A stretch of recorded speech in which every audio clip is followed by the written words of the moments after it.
Hello everyone. Last lecture में हमने देखा था Kohlrausch's law of independent migration of ions. हमने उस लॉ को समझा था, उस पर कुछ एग्जांपल्स भी किए थे, उसको कैसे यूज़ करना है वो भी किया था, उस पर क्वेश्चंस किए थे, उसको यूज़ कैसे करेंगे वो भी हमने देखा था, और फाइनली देखा था उसके ऊपर एप्लीकेशंस क्या थे। सबसे पहले हमने देखा था सबसे पहला एप्लीकेशन कि लेमडा एम नॉट यानी limiting molar conductivity for non polar solvents या फिर वीक इलेक्ट्रोलाइट्स के लिए कैसे निकालते हैं। फिर उसका यूज़ करके हमने देखा था कि डिग्री ऑफ डिसोसिएशन यानी कि अल्फ़ा की वैल्यू हम कैसे निकालते हैं, जो कि लास्ट हमारा एप्लीकेशन था। और सेकंड जो एप्लीकेशन था हमारा कि सॉल्युबिलिटी ऑफ स्पायरिंगली सॉल्युबल सॉल्ट को हम कैसे निकालते हैं। आई होप कि आपको याद होगा सब कुछ। फिर लास्ट में हमने डिग्री ऑफ डिसोसिएशन यानी अल्फ़ा की वैल्यू को यूज़ करके, जिसका formula lambda M upon lambda M naught होता है, उसको यूज़ करके के यानी कि कांस्टेंट ऑफ इक्विलिब्रियम कैसे निकालते हैं वो भी हमने देखा था। आज के लेक्चर में हम सबसे पहले करेंगे एनसीईआरटी के पेज नंबर 82 के कुछ क्वेश्चंस, उसके बाद बढ़ेंगे आज एक बिल्कुल ही नए टॉपिक्स की तरफ। ठीक है, तो चलिए आज के लेक्चर को स्टार्ट करते हैं। आप अपने पेज नंबर एनसीईआरटी के 82 को खोल ले और देखें सबसे पहला question 3.7, calculate lambda M not for CaCl2 and MgSO4 from the data given from the table 3.4। आप देख सकते हैं अपने जस्ट पहले पेज नंबर 81 में टेबल नंबर 3.4 में हमारे पास अलग अलग आयंस की लिमिटिंग मोलर कंडक्टिविटीज़ गिवन है, और हमसे क्वेश्चन में कहा गया कि उस टेबल के डेटा को यूज़ करके हमें limiting molar conductivity of CaCl2 और MgSO4 निकालना है। तो चलिए देखते हैं इसके सॉल्यूशन में एनसीईआरटी ने क्या किया है कि lambda M naught of CaCl2 जो है lambda naught of Ca2 plus और 2 times lambda naught of Cl minus, क्योंकि CaCl2 में 2 आयंस है इसलिए इसको स्टेचोमेट्रिकली 2 से मल्टीप्लाई किया गया है। ठीक है, अब हम चलते हैं अपने टेबल की तरफ।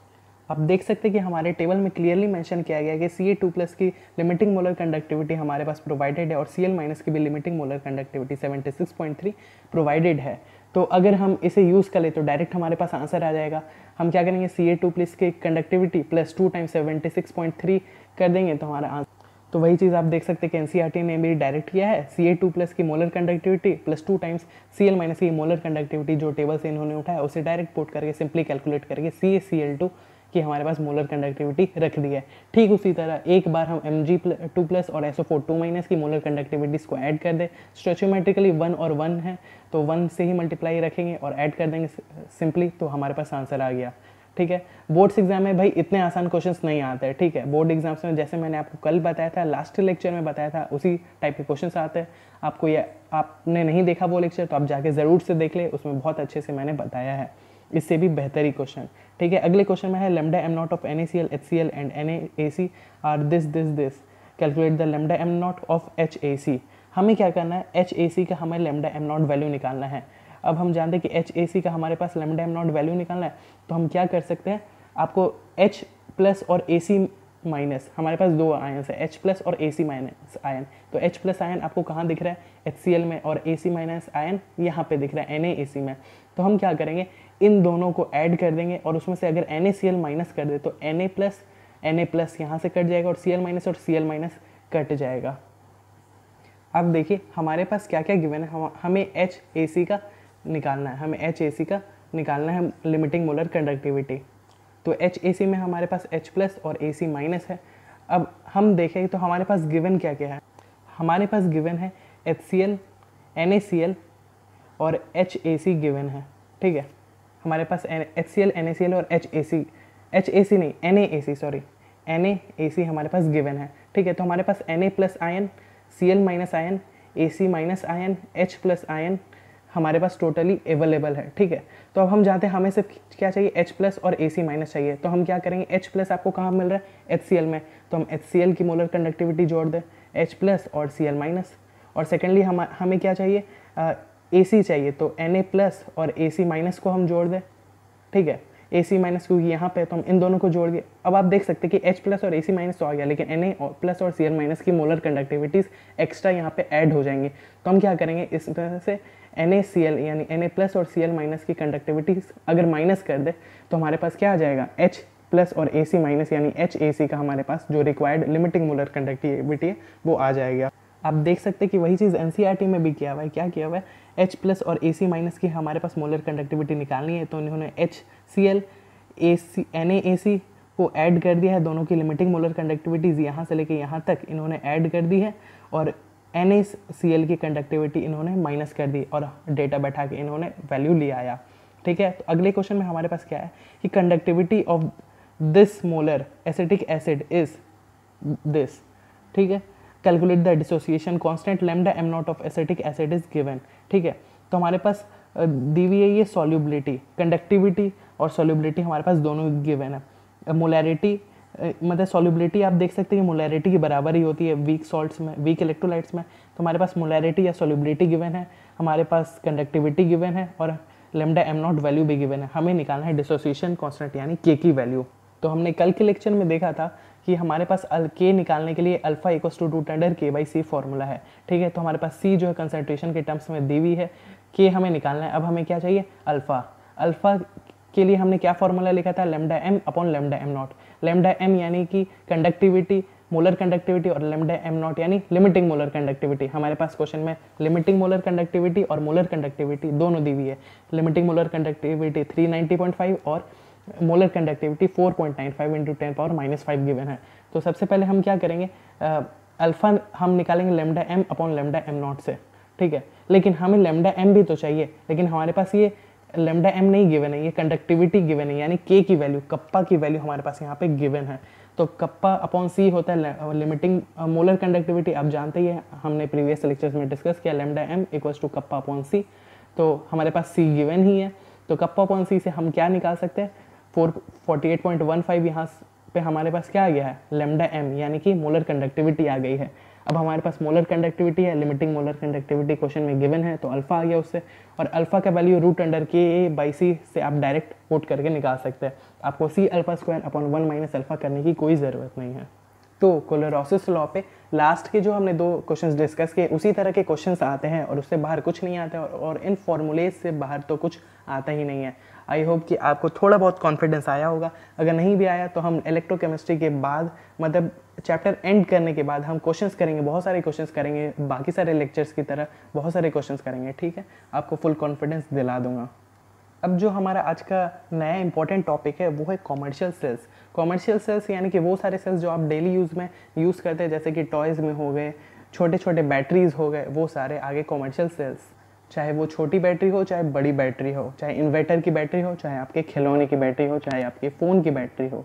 तो हमने वेरी फर्स्ट लेक्चर में डिस्कस किया था कि हमारे पास 2 तरह के सेल्स होते हैं। सबसे पहले जो ऐसे सेल्स होते हैं, मतलब ऐसे हमारे पास इलेक्ट्रोलाइटिक सेल्स होते हैं जो केमिकल एनर्जी को इलेक्ट्रिकल एनर्जी में कन्वर्ट करते हैं, और दूसरे तरह के होते हैं जो इलेक्ट्रिकल एनर्जी को केमिकल में कन्वर्ट करते हैं। और हम इतनी देर से इतनी सारे लेक्चर्स में किस तरह की कन्वर्जन की बात कर रहे हैं, केमिकल एनर्जी से इलेक्ट्रिकल एनर्जी कन्वर्जन की। ठीक है, तो हमने इतने सारे लेक्चर्स में देख लिया कि कन्वर्जन के लिए कौन कौन सी रिएक्शंस होनी चाहिए, कैसी उनकी कंसंट्रेशन होनी चाहिए, उनसे कितनी वोल्टेज आएगी वो कैसे निकाल सकते हैं। ठीक है, और हमने बहुत सारे फैक्टर्स डिस्कस किए कि किस पे डिपेंड करते हैं उसकी ईएमएफ और वगैरह वगैरह। तो अब हम डिस्कस करते हैं कि जो हमने कॉमर्शियल सेल्स जिसके बारे में हमने इतना कुछ पढ़ा, तो वो कितने तरह के होते हैं, वो क्या क्या होते हैं भाई। तो सबसे पहले कॉमर्शियल सेल्स जो है 2 ग्रुप में डिवाइडेड होते हैं, प्राइमरी और सेकेंडरी। प्राइमरी कॉमर्शियल सेल्स वो होते हैं जो नॉन रीयूजेबल होते हैं। आपके जो फोन्स में बैटरी लगी हुई है वो हो गई सेकेंडरी, क्यों, क्योंकि हम उसे रीयूज़ कर सकते हैं। आपके इन्वर्टर की बैटरी हम उसे बार बार चार्ज करते हैं, तो वो हो गई रीयूजेबल यानी सेकेंडरी बैटरीज। और जो प्राइमरी बैटरीज है जैसे कि आपके टॉयज़, आपके रिमोट्स में जो नॉन चार्जेबल यानी नॉन रीयूजेबल है, वो हो गए हमारे प्राइमरी बैटरीज। तो आज के लेक्चर में हम सिर्फ और सिर्फ प्राइमरी बैटरीज के बारे में डिस्कस करेंगे। तो प्राइमरी बैटरीज जो है 2 तरह की होती है। सबसे पहली जो होती है उसे हम कहते हैं मरकरी सेल, और दूसरी जो होती है उसे हम कहते हैं लेक्लांचे सेल। तो सबसे पहले डिस्कस करते हैं मरकरी सेल। तो मरकरी सेल क्या होती है, आप अपने एनसीईआरटी के पेज नंबर 87 निकाले तो उसमें आपको दिख रहा होगा ये जो डायग्राम दिया हुआ है मरकरी सेल का, ये एक्चुअली मरकरी सेल है। आपको याद होगा कि आपने बचपन में छोटे छोटे जो टॉयज़ होते थे उसमें यही सेल्स यूज़ होते थे। आज भी जो लोगों को कान में सुनने से तकलीफ होती है उनके हियरिंग एड्स में यही छोटी छोटी बैटरीज होती है। वो बहुत ही छोटी साइज़ की और सिलेंड्रिकल इस टाइप की शेप की होती है, आपको याद ही होगा। तो हम सबसे पहले डिस्कस करते हैं उनकी मैकेनिज्म। मरकरी सेल्स जो है हियरिंग एड्स में यूज़ होती है, वॉचेज़ में यूज़ होती है और टॉयज़ में यूज़ होती है। उसके एनोड जो होता है, मरकरी सेल में एनोड कैथोड सब कुछ होगा भाई, क्योंकि वो सेल है। तो उसका जो एनोड होता है वो जिंक और मरकरी एमलगम से मिल के बना हुआ होता है। जिंक होता है और मरकरी अमलगम का मिक्सचर होता है, मिक्सचर नहीं होता है, दोनों से मिलकर बना होता है। एनोड में ये दोनों ही प्रेजेंट रहता है। और कैथोड में इसी तरह पेस्ट ऑफ HgO यानी कि मरकरिक ऑक्साइड और कार्बन रॉड का मिक्सचर होता है, मतलब दोनों ही प्रेजेंट होते हैं कैथोड में, ठीक है। और जो इस सेल में इलेक्ट्रोलाइट भी होगा, भाई सेल है तो एनोड होगा, कैथोड होगा, इलेक्ट्रोलाइट होगा, तो इसमें इलेक्ट्रोलाइट क्या होगा, paste of KOH and ZnO, ठीक है। अब इसमें एनोड पे रिएक्शंस क्या होती है वो बहुत इंपॉर्टेंट है। एनोड पे रिएक्शंस होती है, जिंक अमलगम जो है हमारा 2 मोल्स ऑफ OH- से रिएक्ट करके ZnO बनाता है और H2O और 2 इलेक्ट्रॉन्स को रिलीज करता है। और कैथोड में वही 2 इलेक्ट्रॉन्स जो है कंजप्शन होती है। आपको याद होगा एनोड पे क्या होता है, ऑक्सीडेशन होता है, भाई ऑक्सीडेशन होता है, इसलिए जिंक जो है यहाँ पे 0 ऑक्सीडेशन स्टेट में था और यहाँ पे +2 ऑक्सीडेशन स्टेट में चला गया। और कैथोड में क्या होगा, रिडक्शन होगा, और ऑक्सीडेशन हुआ इसलिए 2 इलेक्ट्रॉन्स रिलीज हुए, और यहाँ रिडक्शन है इसलिए 2 इलेक्ट्रॉन्स क्या हुए, ऑब्जॉर्ब हुए। यहाँ से आप देख सकते हैं वापस से Hg जो है मरकरी हमारा +2 ऑक्सीडेशन स्टेट से 0 ऑक्सीडेशन स्टेट में चला गया। तो ये है वो रिएक्शंस, आप इसकी ज़रूर से स्क्रीनशॉट खींच ले। मरकरिक सेल बहुत ज़्यादा इंपॉर्टेंट नहीं है, बोर्ड्स के लिए थोड़ा बहुत इंपॉर्टेंट है, और जनरली एग्जाम्स में इससे कम क्वेश्चंस बहुत कम ही पूछे जाते हैं, और अगर पूछे भी जाते हैं तो जनरली रिएक्शंस दे के ही इसके बारे में पूछे जाते हैं। तो चलिए डिस्कस करते हैं इस पर कुछ इंपॉर्टेंट पॉइंट्स। सबसे पहले जो फैक्ट है या फिर इंपॉर्टेंट पॉइंट्स आप बोल सकते हैं, आपको ये याद रखना है क्या, कि it gives a potential of 1.3 volt approximate which is a constant in its life time. यानी कि जब तक मरकरी सेल जिंदा है का मतलब क्या है, कि जब तक वो वोल्टेज प्रोवाइड कर रहा है, इसका मतलब जब तक उसके दोनों कंपार्टमेंट्स न्यूट्रलाइज नहीं हो जाए, जब तक रिएक्शन रुक ना जाए, तब तक वो कॉन्स्टेंटली 1.35 वोल्टेज का आउटपुट आपको देता है। ये डायरेक्टली मेंस और बोर्ड्स में कभी कभार ना के बराबर चांसेस है, लेकिन कभी भी पूछ सकता है, ठीक है।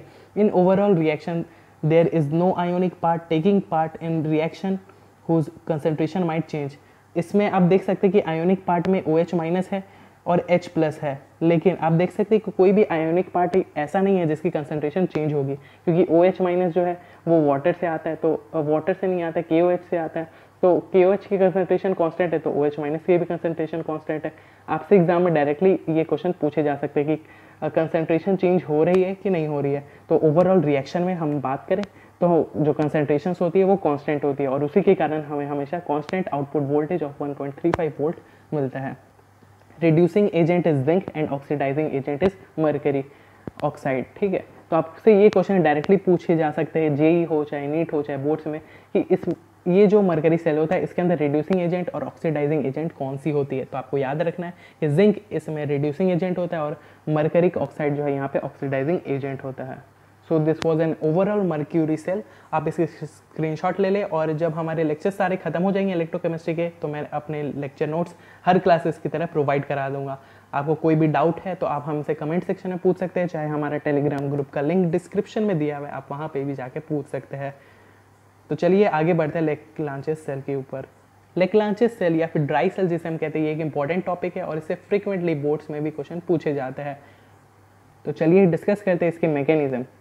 तो जो हमारा लेक्लांचेस सेल या ड्राई सेल होता है वो बहुत सारे इलेक्ट्रॉनिक डिवाइसेस में यूज़ होता है, रिमोट्स में, क्लॉक्स में भी यूज़ होता है।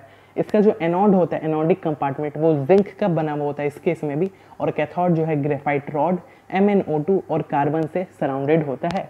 यानी कि इसका ग्रेफाइट रॉड होता है एक्चुअली कैथोड में, और वो सराउंडेड होता है MnO2 और कार्बन से। इसकी जो इलेक्ट्रोलाइट हम यहाँ पे यूज़ करते हैं वो होता है moist NH4Cl and ZnCl2। Yes, ये दोनों का मिक्सचर होता है, मॉइस्ट होता है क्या, NH4Cl और ZnCl2। इसमें जो एनोडिक रिएक्शंस होती है वो क्या होती है, जैसा कि हम जानते हैं एनोड में हमेशा ऑक्सीडेशन होता है, और एनोड में हमेशा ऑक्सीडेशन होता है, और जिंक जो है यहाँ पे एनोड में प्रेजेंट है तो जिंक का ऑक्सीडेशन होगा, तो जिंक जाएगा +2 ऑक्सीडेशन स्टेट में और 2 इलेक्ट्रॉन्स को रिलीज कर देगा। कैथोड में हमेशा ही रिडक्शन होता है, तो आप देख सकते हैं यहाँ पे एनोड का रिडक्शन, एनोड पे रिडक्शन हो रहा है, किसका, मैग्नीज का यहाँ पे रिडक्शन हो रहा है MnO2 NH4+ के साथ NH4Cl जो यहाँ पे इलेक्ट्रोलाइट हमने यूज़ किया था वो है, NH4+ यहाँ से आया और MnO2 हमारे पास कैथोड में गिवन था। तो MnO2 + NH4+ और 2 इलेक्ट्रॉन जो यहाँ से रिलीज हुए थे उसमें से 1 इलेक्ट्रॉन यहाँ पे कंज्यूम होता है और MnO OH और NH3 बनाता है, ठीक है। तो ये है ओवरऑल रिएक्शन। अगर बात करें इसकी डायग्राम की, तो लेक्लांचेस सेल आप जानते ही कि ऐसा होता है कुछ, इसका जो अपर बंक टाइप का जो पोर्शन होता है वो पॉजिटिव चार्ज होता है, और वो जो नेगेटिव होता है वो नीचे वाला फ्लैट सरफेस होता है। ये जो आपको दिख रहा है ऊपर में जो सील दिख रहा है ओवरव्यू वो होता है पिच सेल, और ये जो हमारे पास अंदर में है सबसे लंबा वाला वो है ग्रेफाइट कैथोड। इस पोजीशन पे हमारे पास प्रेजेंट होता है, जो डार्क किया हुआ है वो है MnO2 और कार्बन, और जो हमारे पास ये ब्लैंक स्पेस आपको दिख रहा है यहाँ पे पेस्ट होता है किसका, NH4Cl और ZnCl2 का। ये क्या थे, इलेक्ट्रोलाइट थे। और यहाँ पे आउटर पोर्शन जो ये आपको ये लेयरिंग दिख रही है, सबसे आउटर नहीं, उसके जस्ट अंदर वाला जो सेकंड लेयरिंग है वो है जिंक का एनोड, और जो सबसे आउटर है वो तो हमारा सील है ही। आई होप कि आपको समझ आ रहा होगा। तो भाई मरकरी सेल की तरह इसमें भी कुछ इंपॉर्टेंट पॉइंट्स है जो आपको याद रखने होंगे। सबसे पहला क्या, cell gives a constant voltage of 1.5 volt, यानी इसमें भी जो EMF है वो जनरली कांस्टेंट ही रहती है, ठीक है। रिएक्शंस पर डिपेंड करती है। आज के ज़माने में बहुत सारे तरह के सेल्स आते हैं, लेक्लांचेस सेल में भी बहुत सारे तरह तरह के रिएक्शंस होते हैं। ज़रूरी नहीं कि एनोड पे ये वाला हमारे पास ओवरऑल मिक्सचर ही मिले, लेकिन जनरली जो हमारे पास यूज़ होती है वो इसी तरह के यूज़ होते हैं। तो ये जो जनरली 1.5 वोल्ट का आउटपुट देता है लगभग कांस्टेंट ही रहता है अपने लाइफ टाइम में, थोड़ा बहुत वेरिएशन होता है इसके लास्ट टाइम पे, ठीक है। और here oxidation state of Mn reduces from +4 to +3। अब देख सकते हैं हमारे पास एनोड में, कैथोड में क्या हो रहा था, रिडक्शन, +4 से +3 में हमारा ऑक्सीडेशन स्टेट ऑफ मैग्नीज चला गया है। हेयर Zn2+ जो इलेक्ट्रोलाइट हमने यूज़ किया है वो यूज़ किया जाता है एब्जॉर्प्शन ऑफ अमोनिया। अब देख सकते हैं कि हमारे पास रिएक्शन में अमोनिया गैस रिलीज हुआ है। अब आप जानते हैं कि हमारे पास बैटरी है, बैटरी पूरा सील्ड है। सील्ड बैटरी के अंदर अगर गैस कंटिन्यूसली प्रोड्यूस होगी तो वो बैटरी को फुला सकती है या फिर उसे डैमेज भी कर सकती है। तो हमने क्या किया, ये जो आपने देखा कि NH4+Cl जो हमने दिया था और ZnCl2 भी लिया था भाई, तो इस NH4+ का तो काम आ गया लेकिन ZnCl2 तो काम ही नहीं आया। तो ZnCl2 में जो जिंक है वो काम क्या करता है कि अमोनिया को एब्जॉर्ब करता है और उसके साथ कम्प्लेक्स फॉर्म करता है, ताकि वो जो हमारा सेल है उसको डैमेज होने से बचा सके by forming complex as following. Reaction इसमें कैसी होती है, Cl- जिंक होता है और अमोनिया को 4 मोल्स ऑफ अमोनिया ये एब्जॉर्ब करता है और ये टेट्राहेड्रल इस तरह का कम्प्लेक्स बनाता है। So this was the overall reaction. ये थी इसकी इंपॉर्टेंट पॉइंट्स जो आपको याद भी रखनी है और इसी से जनरल एग्जाम्स में क्वेश्चंस आते हैं, ठीक है। तो ये था हमारा प्राइमरी सेल। अगले लेक्चर में हम डिस्कस करेंगे सेकेंडरी सेल, और उसमें जो हमारे पास सेकेंडरी सेल में हमारे पास जो इन्वर्टर वाले जो सेल्स होते हैं, इन्वर्टर वाली बैटरीज जिसमें H2SO4 यूज़ होता है, वो बहुत ही ज़्यादा, इनफैक्ट सबसे ज़्यादा इंपॉर्टेंट है इस चैप्टर में, मतलब इस सारे टॉपिक्स में वो बहुत ज़्यादा इंपॉर्टेंट है, क्योंकि वो बोर्ड्स में तो लगभग हर साल पूछे जाते हैं। समझ लीजिए एक तरह का वो बोनस गारंटीड क्वेश्चन है जो जनरली हर साल पूछना ही पूछना है। मेंस पे और एडवांस में भी उस पर बहुत सारे पहले भी क्वेश्चंस आ चुके हैं। So this was all for today. I hope कि आपको सब कुछ समझ आया होगा। अगर नहीं भी आया तो आप हमें कमेंट सेक्शन में पूछ सकते हैं। हमारे टेलीग्राम ग्रुप में भी टॉपिक वाइज और चैप्टर वाइज भी हमारे पास क्वेश्चंस अपलोड होते रहते हैं। Thanks for having patience. Keep tuned with triose potential.